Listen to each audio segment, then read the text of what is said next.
애플 소개는 여러분 다 아시는 기업이기 때문에요. 우선 이 스티브 잡스를 소개해야 될 것 같습니다. 스티브 잡스는 여러분이 여기 화면에서도 보시다시피 좀 생김새가 아랍계 같지 않습니까? 그렇죠. 아랍계입니다. 왜냐하면 스티브 잡스의 친부가 시리아 유학생이었거든요. 그리고 친모는 미국 여학생이었고요. 백인 여학생이었고요. 그런데 이들이 결혼하기 전에 스티브 잡스를 낳은 거예요. 아직 생활 능력이 없는데요. 그래서 어쩔 수 없이 부모들의 권유에 의해서 잡스라는 어린아이를 일주일도 못 돼서 입양시켰습니다. 그때 입양을 한 가정은 중산층 가정이 아닌 사실은 막노동을 하던 그런 가정이었거든요. 아버지가 막노동을 하던 그 가정이었는데 스티브 잡스라는 어린아이를 입양하면서 조건을 하나 내걸었는데 그게 뭐냐면 이 아이가 어떤 일이 있어도 대학까지 가게 만들겠다. 그리고 입양을 한 거죠. 정말 사랑스럽게 잘 키우려고 노력했습니다. 그런데 잡스가요. 이 근본적으로 호기심이 많은 어린아이였습니다. 그래서 말썽꾸러기였습니다. 아주 문제아였습니다. 지금으로 말하면 문제아죠. 어렸을 때는 말썽을 부리느라고 전기 소켓에다가 핀을 넣어가지고 화상을 입기도 하고 집 구석에 방 구석에 가끔 옛날에 그 바퀴벌레 약을 놓잖아요. 바퀴벌레 약을 먹어가지고 거의 죽기 직전까지 간 적도 있고요. 양부모의 속을 무더니도 썩였습니다. 그리고 리드 대학 철학과에 들어갔습니다. 철학과에 들어가서 1학기 만에 그만뒀죠. 그리고 그의 나이 21살 때 여기 보시다시피 엔지니어, 천재적인 엔지니어죠. 스티브 워즈니악과 이 동네 형이었어요. 나이가 5살 정도 많은 동네 형이었는데 이 동네 형과 둘이 기업을 차리기로 한 겁니다. 그게 바로 애플입니다. 그리고 그 다음에 스티브 잡스가 22살 때죠. 애플에서 애플2라는 세계 최초의 PC를 만든 겁니다. 그 전까지만 해도 컴퓨터 하면은 IBM의 대형 컴퓨터였잖아요. 그런데 IBM의 대형 컴퓨터가 세상을 지배하던 때 PC라는 퍼스널 컴퓨터를 만든 겁니다. 그래서 대박이 난 거죠. 시체말로 대박 난 겁니다. 무려 4년 만에 엄청난 돈을 벌었습니다. 그리고 스티브 잡스는 어엿한 기업가가 된 거죠. 그런데요, 애플에서 스티브 잡스가 너무 아직은 뭐 어려서 그런지 독단적이었습니다. 그래서 애플 이사회에서 스티브 잡스를 쫓아내려고 했어요. 그래서 잡스는 쫓겨나지 않을 정도로 자기 나름대로는 차선책으로 어떤 자기가 CEO를 하지 않고 다른 CEO를 영입하겠다. 그것도 미국에서 가장 훌륭한 CEO를 영입하겠다. 그리고 찾아낸 사람이 여러분 펩시콜라라고 들어보셨죠? 펩시콜라. 네. 펩시콜라가 코카콜라하고 경쟁하고 있는 미국 최대의 기업이었고 그때 존 스컬리라는 펩시콜라의 CEO는 미국에서 가장 존경받는 가장 유능한 경영자였습니다. 애플로 오겠습니까? 안 오죠. 아직 신생 기업인데. 그런데 스티브 잡스가 이 존 스컬리라는 펩시콜라의 CEO를 만나서 끌어들이기 위해서 설득했던 얘기는 지금도 실리콘밸리에서 회자되는 에피소드라고 합니다. 이렇게 설득했답니다. 정말 인생에서 세상에서 경천동지할 만한 엄청난 중요한 일이 있는데 그냥 설탕물이나 빨면서 남은 인생을 허비할 것이냐. 여러분 이렇게 핀잔을 주면서 설득해서 존 스컬리를 영입했습니다. 그리고 스컬리가 CEO가 된 거죠. 그런데 참 아이러니하게도요. 2년 만에 스컬리가 CEO로 온 지 2년 만에 자기가 영입한 스컬리에 의해서 잡스는 자기가 만든 창업회사에서 쫓겨납니다. 그리고 밑바닥부터 다시 시작합니다. 그 쫓겨날 때 나이가 30살이었습니다. 30살에 자기가 만든 회사, 자기가 스카고단 존 스컬리한테 쫓겨나면서 이제 밑바닥부터 시작해야 되겠다. 그리고 다시 시작을 한 거죠. 그래서 다시 시작하면서 만든 회사가 뭐 여러분 들어보셨는지 모르겠는데 프리미엄 컴퓨터 회사인 뭐 넥스트라든지 아니면은 그 그래픽 컴퓨터 회사죠. 그래픽 만드는 그런 픽샤를 만들었죠. 그래 다시 성공 가도를 달리기 시작한 겁니다. 그런데 애플에서 나온 스티브 잡스는 다시 성공 가도를 달리기 시작을 하는데 애플은 스티브 잡스가 나간 이후로 점점 어려워졌습니다. 그래서 잡스 없이는 안 되겠다 싶어가지고 애플 이사에서 잡스를 다시 영입하게 됩니다. 그때 영입할 때 임시 CEO로 영입했죠. 그때 스티브 잡스의 나이가 41살이었습니다. 자기가 만든 회사에서 30살에 쫓겨나서 41살에 다시 복귀하게 된 거죠. 그것도 임시 CEO로요. 그때가 96년입니다. 그때부터 약 11년이 지난 다음에 잡스가 최선을 다해서 창의적인 아이디어로 만든 게 지금 말씀드린 아이폰입니다. 그러니까 잡스가 복귀해서 11년 만에 아이폰이 나온 겁니다. 그때 이미 잡스는 췌장암으로 수술을 받은 상태였죠. 그 이후로 여러분 잘 아시다시피 2011년에 잡스는 췌장암으로 타계하게 됩니다. 2007년에 아이폰이 나왔고요. 5년 만에요. 그리고 잡스의 후계자가 팀 쿡이라고 여러분 들어보셨을 거예요. 그런데 많은 사람들이 잡스가 타계하면 잡스가 떠나고 나서 잡스의 카리스마가 없으니까 이제 애플은 어려워질 것이라 했거든요. 그런데 팀 쿡이 잡스와는 전혀 다른 성격이고 전혀 다른 리더십이지만은 애플을 맡아가지고 놀랍게 애플을 다시 발전시키기 시작을 해서 세상에서 최초로 시가총액, 주식시장에서 시가총액이 1조 달러가 넘는 회사가 애플이 된 겁니다. 그리고 얼마 안 있어서 2조 달러가 됐고요. 지금 애플의 시가총액은 대략 왔다 갔다 하겠지만은 2조 2천억에서 3천억 달러 정도로 세계 1등입니다. 그동안 아무도 넘볼 수 없었던, 아직 물론 상장이 안 됐지만은요, 덜 됐지만은요, 사우디의 아람코를 넘어서는 역사상 최초 회사가 바로 애플이 된 겁니다. 그리고 지금 애플은 아이폰만 만든 게 아니라 전방위적으로 AI를 기반으로 해서 무슨 사업이든지 할 수 있다 해서 애플 TV도 나왔고요. 서비스 회사로 지금 바꿔지고 있습니다. 그리고 요즘 애플카. 지금 테슬라라고 여러분 많이 들어보셨죠? 테슬라의 일론 머스크가 전기차를 만들어가지고 지금 뭐 열풍을 일으키고 있는데 이 테슬라를 가장 위협할 수 있는 게 애플카. 애플에서 자동차가 나오면은 그게 가장 위험할 것이다라고 주장할 정도로 지금 애플은 이렇게 변하고 있다. 애플 스토리를 여기까지만 말씀을 드리고요. 다음 우리나라에서 또 한 기업을 봐야 할 텐데 가장 큰 기업이다, 가장 훌륭한 기업이다 이런 의미는 아닙니다. 갑작스럽게 등장한 혜성 같은 기업이기 때문에 여러분한테 소개를 드립니다. 쿠팡입니다. 여러분 쿠팡에서 쇼핑 해보셨죠? 아마 대부분이 해보셨을 텐데 저 같은 사람도 쿠팡에서 쇼핑을 해봤거든요. 쿠팡은 만들어진 지 이제 10년 조금 지난 2010년에 출범한 회사입니다. 제가 쿠팡 말씀드리려고 하는 것은요. 쿠팡이 우리나라에 만들어졌을 때 이마케팅, 그러니까 전자상거래 업체가 없었던 게 아니죠. 여러분 잘 아시다시피 11번가, UMF, 옵션 수없이 많은 전자상거래 업체들이 있었죠. 그런데 쿠팡이 나온 거예요. 그래서 쿠팡은 전자상거래 업체에 뛰어들어서 여러분 잘 아시다시피 어떤 혁명을 일으켰습니까? 배송혁명을 일으킨 겁니다. 로켓 배송. 그 다음날 새벽까지 배송하겠다는 새벽 배송. 그러니까 쿠팡은요. 물건을 사고 파는 그런 걸로 사업을 비즈니스를 인식한 게 아니라 사람들을 끌어모으는 수단. 그래서 소위 플랫폼 기업을 만들겠다는 생각을 한 것입니다. 그래서 쿠팡이 전국에 새벽 배송을 하기 위해서는 여기저기 창구를 많이 만들어야 되잖아요. 물류 창구를. 그 물류 창구를 만드는데 돈이 없어요. 이 쿠팡에 투자하겠다고 나선 사람이 여러분 많이 들어보셨을 겁니다. 일본의 소프트뱅크 손정희 회장입니다. 일본의 그 소프트뱅크 손정희 회장은 잘 아시다시피 우리 제1교포 3세입니다. 우리로서는 참 자랑스럽죠. 일본인이지만 우리의 피가 흐르는 제1교포 3세니까요. 손정희 회장이 적자를 보고 있는 쿠팡에 2015년에 무려 10억 불이요. 우리 돈으로 지금 기준 대략 1조 1천억 원 정도를 투자한 것입니다. 그래도 쿠팡은 계속 물류센터를 맞으면서 적자를 내니까 2018년에 다시 손정희 회장이 무려 20억 달러, 우리 돈 2조 2천억 원 정도를 다시 투자한 겁니다. 그러니까 3억 3천억 내지 3조 이상을 투입한 거죠.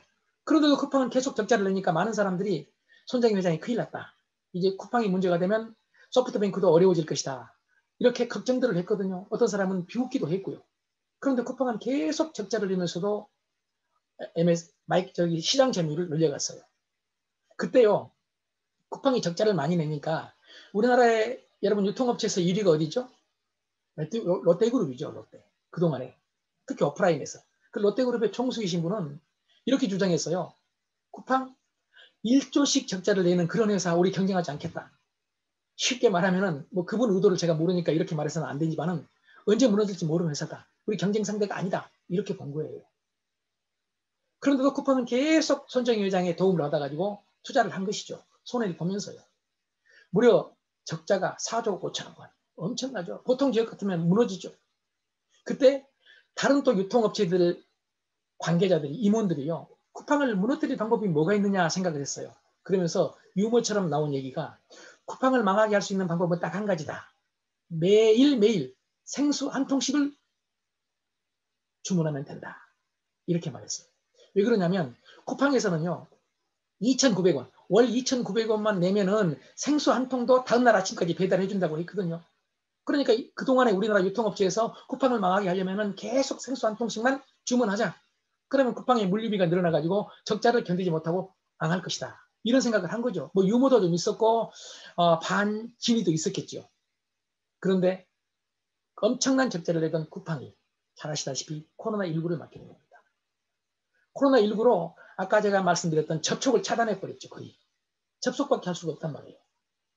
그리고 그 접속도 편리하게 바로 다음날 새벽 배송을 해주니까요. 쿠팡이 급성장을 하게 된 겁니다. 그래서 2020년에 2019년보다 쿠팡은 매출이 2배로 늘어납니다. 엄청난 변화죠. 매출이 늘어나니까요. 아직도 적자는 적자지만은 현금 흐름이 좋아지는 거죠. 현금 흐름. 현금이 많이 있으니까 계속 메꿔 갈 수 있다는 얘기죠. 그래서 이제는 모든 사람들이 특히 유통업체들이 쿠팡에 생수 한 통씩을 계속 주문해도 그걸 견딜 수 있게 된 겁니다. 그리고 쿠팡은 금년 2022년 3월 11일이죠. 미국 나스닥에 상장을 합니다. 미국 증권시장에 상장을 한다는 얘기입니다. 기업을 여러분 내놓은 겁니다. 그런데 여러분 상장 첫날이요. 놀랍게도 쿠팡의 시장 가치가 첫날 공모가 대비 40% 이상 40.7%가 올랐거든요. 그래서 여러분 우리 돈으로 계산해보면 무려 시장 가치가 100조 원이에요. 여러분 100조 원이면 어느 정도나 되리라고 짐작하십니까? 제가 쉽게 비교하겠습니다. 당시 100조 원일 때요. 쿠팡의 가치를 미국 나스닥에서 100조 원으로 인정을 해줬는데 그때 우리나라 현대자동차의 시가총액이 47조 원이었습니다. 거의 2배라는 얘기입니다. 여러분 상상하십니까? 2010년에 만들어진 기업인데요. 비교가 안 되죠. 지금 그 뒤로 조금 조정을 받아가지고 지금 쿠팡은 제가 알기로 한 87조 원 정도 됩니다. 그런데 현대자동차는 지금도 여러분 한 47조 원에서 왔다 갔다 합니다. 한국 최고의 디지털 기업인 네이버가 한 60조 조금 넘습니다. 카카오가 53조쯤 됩니다. 그런데 쿠팡은 100조 원입니다. 물론 이게 거품이라고 주장하는 사람 많습니다. 그런데 이게 거품이 될지 안 될지는 아무도 아직은 모르죠. 그래서 쿠팡의 미래가 어떻게 될지는 아무도 모르지만은 유통업의 매기가 됐던 것은 확실합니다. 그래서 또 사람들은 이렇게 주장합니다. 한국 온라인 쇼핑의 역사는 쿠팡 이전과 쿠팡 이후로 나눈다. 그래서 쿠팡 이전을 비포 쿠팡 BC, 쿠팡 이후를 애프터 쿠팡 AC. 말을 참 잘 만들죠. 네, 이렇게들 얘기하고 있습니다. 여러분도 쿠팡의 미래에 대해서 같이 한번 생각해 보셨으면 좋겠습니다. 물론 지금 우리나라 전자상거래 업체에서 1등은 쿠팡이 아닙니다. 여러분. 비중이 약 13% 정도 됩니다. 그런데 쿠팡보다 더 큰 곳이 어디겠습니까? 여러분 네이버 쇼핑입니다. 네이버는 17%입니다. 그래서 앞으로 우리나라 이마케팅, 전자상거래 시장의 쌍두마차 아주 두 경쟁업체는 네이버 쇼핑과 쿠팡이 될 것이다. 물론 그렇지 않고 뭐 11번가를 비롯한 수많은 우리 업체들, UMF 같은 업체들도 지금 엄청나게 빨리 성장을 하고 있죠. 참고로 여기서 말씀드리면 쿠팡이 지금 추구하고 있는 것은요. 미국의 아마존이 되겠다는 얘기거든요. 여러분 아시다시피 아마존은요. 전자상거래 업체잖아요. 물론 처음에는 우리나라 예스24처럼 책만 온라인으로 팔았던 회사거든요. 그래서 지금은 세상에 모든 것을 다 판매하잖아요. 그런데 이 아마존도 우리가 지금 모르고 있는데 놀랍게도 아마존은 지금 전자상거래 즉 이마케팅으로는 손해를 보고 있거든요. 그런데도 왜 그 일을 하느냐? 온라인 전자상거래를 통해서 수없이 많은 사람들이 아마존에 들어오거든요. 트래픽이라고 그러죠. 트래픽. 그래서 플랫폼 기업이 된 겁니다. 그 정보를 가지고 다른 일을 할 수 있다는 얘기죠. 빅데이터를 모으고 있다는 얘기입니다. 그래서 아마존은요. 지금 전자상거래업에서는 계속 적자를 내지만 다른 AI를 중심으로 한 다른 수없이 많은 새로운 기업들을 열고 있는데 그곳에서 이익을 내고 있고 특히 중요한 게 나중에 말씀드릴 클라우드입니다. 클라우드에서 아마존은 세계 1등 기업이 됐습니다. 그러니까 쿠팡도 아마존처럼 변하고 싶다. 아마존을 롤 모델을 하고 있다는 게 저희들이 생각하는 건데 이제 아마존의 차이점은요. 미국의 전자상거래에서 아마존은 거의 비율이 38%에서 40%입니다. 그런데 아까 제가 말씀드린 대로 쿠팡은 아직 우리나라 전자상거래에서 13%이기 때문에 과연 아마존처럼 될지는 아무도 모르죠. 물론 차이점은 하나 있습니다. 여러분 우리나라하고 미국 중에서요. 어디가 전체 상거래에서 오프라인 온라인 합해서 온라인의 비중이 더 높을까요? 우리는 아마존 하면서 미국이 높을 줄 알죠. 미국은 20% 정도입니다. 전체 거래에서, 전체 상거래에서 20% 약간 넘었어요. 그것도 지금 코로나19 이후로 갑자기 불어나서 그런 겁니다. 그런데 우리나라는요, 40%가 넘었습니다. 전자상거래업의 온라인 쇼핑 비중이 그렇게 늘었다는 얘기죠. 오프라인 쇼핑과 거의 맞먹을 정도로요. 엄청난 거죠, 사실은. 자, 쿠팡의 미래에 대해서도 또 우리가 같이 한번 생각해 볼 수 있는 그런 계기가 되셨으면 좋겠습니다. 그럼 이제 전체적으로 기업에 대해서, 기업 가치에 대해서 비교하면서 디지털 기업이, 디지털 전환이 얼마나 중요한지를 소개해 보겠습니다. 앞서 말씀드린 애플이요. 여기 애플이 안 써 있는데 뭐 로고 보면은 여러분 애플인지 아시겠죠? 예. 애플이요. 2011년, 지금부터 10년 전입니다. 세계 최고의 기업, 시가총액 기준입니다. 엑손모빌이라는 석유 회사를 꺾었습니다. 지금부터 10여 년 전에요. 그리고 아마존, 지금 아마존 말씀을 드렸죠. 아마존은 2015년에 한 6년 전이죠. 5, 6년 전에 미국 최고의 유통업체가 월마트였죠. 그리고 세계에서 가장 매출이 많은 기업이 월마트였습니다. 그리고 가장 많은 종업원을 고용한 회사가 월마트였습니다. 월마트의 종업원이 150만 명이거든요. 지금 아마 160만 명 정도 된 걸로 제가 알고 있는데요. 그런 월마트를 2015년에 시가총액 기준으로, 기업 가치 기준으로 아마존이 이긴 겁니다. 그때 당시에 아마존은 매출이 월마트의 5분의 1밖에 안 됐습니다. 직원 수는 15분의 1밖에 안 됐습니다. 그런데 시장에서는 아마존이 발전할 것이다, 성장할 것이다 예상했기 때문에 아마존을 가치를 높게 평가한 것이죠. 물론 지금 아마존은 여러분 2015년에는 월마트의 15분의 1밖에 안 됐지만 직원이 지금은 거의 맞먹는 정도로. 지금 아마존의 종업원 수가 무려 120만 명이거든요. 여러분 120만 명이면 엄청난 숫자죠. 고용 인원이요. 직원이 그러니까. 그리고 2020년 작년입니다. 우리나라에서 카카오가 현대자동차의 시가총액을 넘었습니다. 그때 당시에 2020년입니다. 현대자동차의 시가총액은 아시겠지만 100조 원이 넘었는데 그런데 당시 카카오는 시가총액의 매출입니다. 매출이 3조 원이었거든요. 그럼에도 불구하고 카카오의 시가총액이 현대자동차를 넘어선 것입니다. 지금 오늘 기준 제가 정확하게 말씀드릴 수는 없지만 대략 현대자동차의 시가총액이 한 47조 조금 넘고요. 카카오의 시가총액이 53조 조금 넘습니다. 뭐 주식 시세는 왔다 갔다 하니까 늘 차이는 있지만요. 그러니까 카카오가 불과 몇 년 전까지만 해도 삼성전자 다음으로 시가총액이 높았던 현대자동차의 시가총액을 넘어섰다는 것은 정말 디지털 시대가 오고 있구나. 디지털 기업들의 힘이 대단하구나. 이걸 여러분 느끼실 수 있지 않을까요? 그래서 제가 기업 가치를 가지고 말씀을 드린 거고요. 중간에 쉬는 시간 10분 가질 테니까요. 너무 기다리지 마세요. 그리고 제가 아까 제가 봤지만 제 눈을 보면 좀 졸리게 생겨서 제 눈 보고 조신 분도 계실 것 같아 미안한데 그냥 끄덕끄덕 눈 감고라도 그냥 끄덕끄덕 해주시면은 뭐 졸지 않은 걸로 인정할게요. 지금 기업 가치 세 기업을 말씀을 드렸는데 이렇게 디지털 기업이 앞장서서 끌고 있는데 지금 우리가 알아야 될 기업들이 있습니다. 이게 빅테크 기업입니다. 빅테크 기업. 기술 기업인데 그 중에서도 가장 앞서가고 있는 빅테크 기업. 그 빅테크 기업을 뒤에서 쫓아가고 있는 엄청난 기업들이 있지만 여기서 살펴볼 수 있는 것은 딱 7개입니다. 우선 미국에서 4 기업을 소개하겠습니다. 지금까지 한 게 포함이 됐는데요. 흔히들 가파라고 합니다. 가파, GAFA요. 이게 기업들의 앞에 영문자를 딴 건데 G가 여러분 눈치채셨죠? 구글입니다. 그 다음 A가 지금 말씀드린 아마존이고요. F가 여러분 잘 아시는 페이스북입니다. 그리고 또 A가 애플입니다.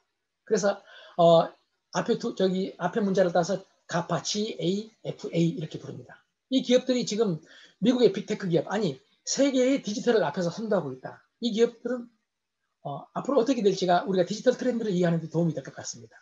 그리고 지금 미국과 함께 디지털 부분에서 앞서고 있는 나라가 의외로 중국이거든요.